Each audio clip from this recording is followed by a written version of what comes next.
Copy और कलम एकदम आपका पास में होना चाहिए और एक एक चीज आपको अपने कॉपी में उतारना चाहिए, क्योंकि जब तक बेसिक कॉन्सेप्ट क्लियर नहीं होगा बाबू, आगे बहुत दिक्कत होगा तुम लोगों को, और होता भी है स्टूडेंट को, हम लोग देखते हैं क्लास में। आइए अब हम क्या बोले कि थीटा आर्गुमेंट है। किसका किसका आर्गुमेंट? तो साइन का हो सकता है, कॉस का हो सकता है, टेन का हो सकता है, कॉसेक का हो सकता है, सेक का हो सकता है, या कॉट का हो सकता है। नहीं, कॉट का आर्गुमेंट अगर थीटा है जिसको हम लिखेंगे कॉट थीटा। अब जरा सा देखो, ये जो ट्रिगोनोमेट्रिकल फंक्शन है या टी रेशियो है, ये समकोण त्रिभुज के लिए ही लागू होता है। ये चीज याद रखना और जानते भी होगे तुम लोग। ये जो ट्रिगोनोमेट्रिकल फंक्शन है या टी रेशियो है, ये राइट एंगल्ड ट्रायंगल के लिए,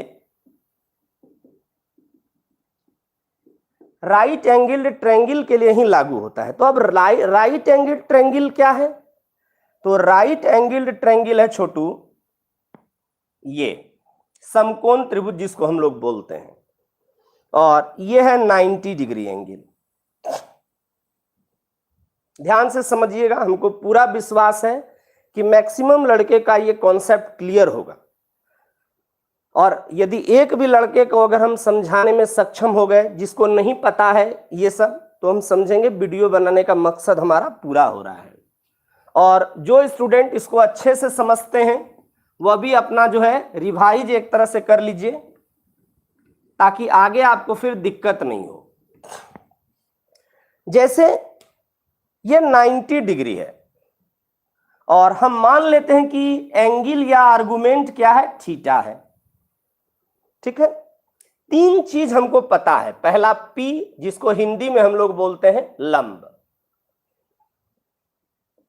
अंग्रेजी में इसको हम कहेंगे परपेंडिकुलर। उसी तरह से B, इसको हम लोग कहते हैं आधार, और इंग्लिश में हम इसको बोलेंगे बेस। और H कर्ण,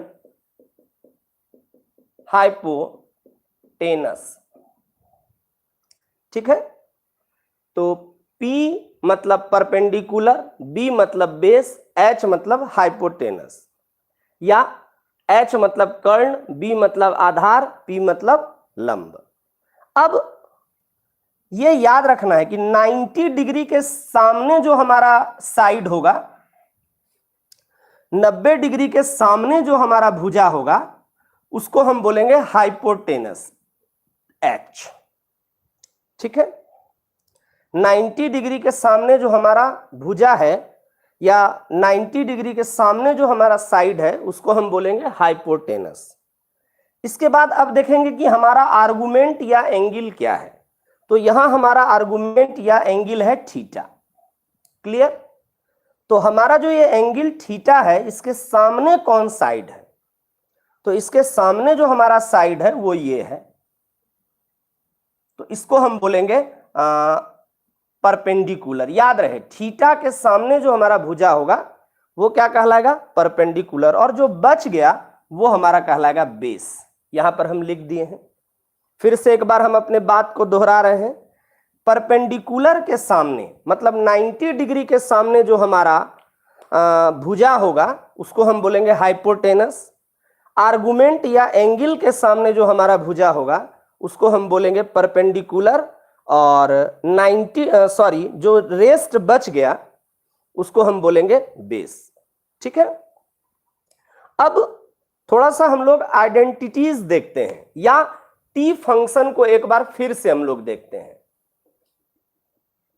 तो हमारा टी फंक्शन जो है वो पहला है साइन थीटा,